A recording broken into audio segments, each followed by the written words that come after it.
24-এর পরবর্তী সময়ে আমাদের অ্যাজাম্পশন বা আমাদের যে আশা সেটি সম্পূর্ণ পূরণ হয়নি। যদি এটি বলি যে পূরণ হয়েছে, সেটি মিথ্যা হবে, মিথ্যাচার করে তো লাভ নেই। কিন্তু আমি যদি বলি যে কিছুই পূরণ হয়নি, তাহলে অনেক বড় ভুল। কারণ আমি যখন 24-এ আন্দোলন করি, আমার প্রথম কথা ছিল আমাকে কেন কথা বলতে দেওয়া হবে না। আমি যদি বলি কোটা রাখা যাবে না, কেন রাখতে হবে? আমি এই কথাটা বলার জন্য কেন গুলি খাবো? সেই বাক স্বাধীনতা কিন্তু আমাদের এসেছে। আজকে আমরা তিন জায়গা থেকে বিলং করে, 3 মতাদর্শ বা 3 ধারার মানুষ কিন্তু একই জায়গায় বসে তর্ক করছি, কথা বলতে পারছি। এই কথা বলতে গেলে আমাদেরকে জেলে নিয়ে যাওয়ার হুমকি দেওয়া হতো, আমাদেরকে বন্দি করে রাখার হুমকি দেওয়া হতো। এখনো সোশ্যাল মিডিয়ায় দেখবেন আমরা যখন কোনো কিছু পোস্ট করি আমাদেরকে ব্যাশিং করা হয়, অথচ আমরা কিন্তু কোনো মতাদর্শের হয়ে পোস্ট করি না, স্টিল ব্যাশিং করা হয়। সো যারা হচ্ছে এখানে উপস্থিত না থাকা সত্ত্বেও আমাদেরকে এইভাবে ডমিনেট করার চেষ্টা করতে পারে, তারা যে ডমিনেশনটা করেছে সেটা থেকে কিন্তু আমরা মুক্তি পেয়েছি। এক্সট্রিম মশার কয়েল প্ল্যান্ট ফাইবার দিয়ে তৈরি, তাই সহজে ভাঙে না, সুগন্ধিযুক্ত ও নিরবিচ্ছিন্নভাবে জ্বলে। ডেঙ্গু, চিকুনগুনিয়া বাহি সহ যে কোনো মশার বিরুদ্ধে দেয় এক্সট্রিম সুরক্ষা। সেটাই কোনো দ্বিমত নেই কারো।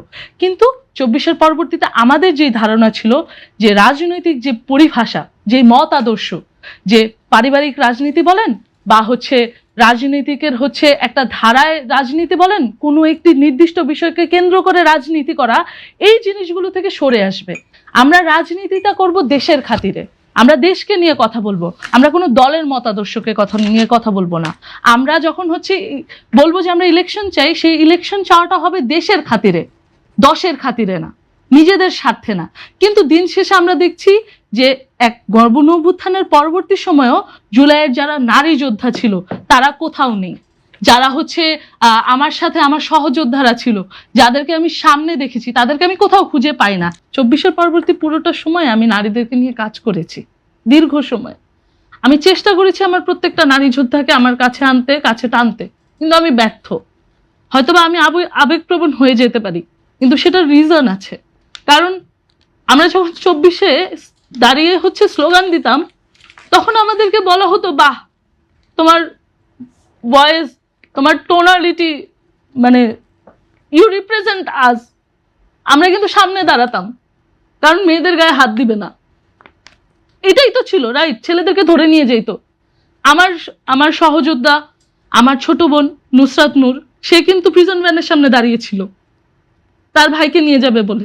কিন্তু আমরা কিন্তু তখন ভাবিনি যে আমরা কিছু পাবো।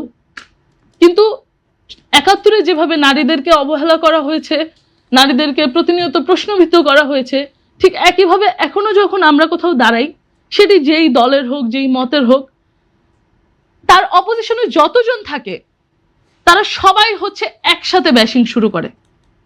প্রত্যেকটা দল বলেন, প্রত্যেকটা মত বলেন, প্রত্যেকটা আদর্শ বলেন, কিন্তু জিনিসটা তো এরকম হওয়ার কথা না। 24-এর পরবর্তীতে কেন আমরা এই জিনিসগুলো ফেস করব? আমরা গত 17 বছর এটি ফেস করে এসেছি। দীর্ঘ সময় থেকে নারীরা অবহেলিত। আমি বলবো না যে নারীরা একদম পিছিয়ে যাচ্ছে না, আগাচ্ছে। কিন্তু আপনি দেখবেন যে অনলাইন অফলাইন নারীদেরকে যেভাবে হচ্ছে ছোট করা হয়, কটূক্তি করা হয়, টিটকারি করে কথা বলা হয়, সেই জায়গাটার কারণে নারীরা পিছিয়ে যাচ্ছে।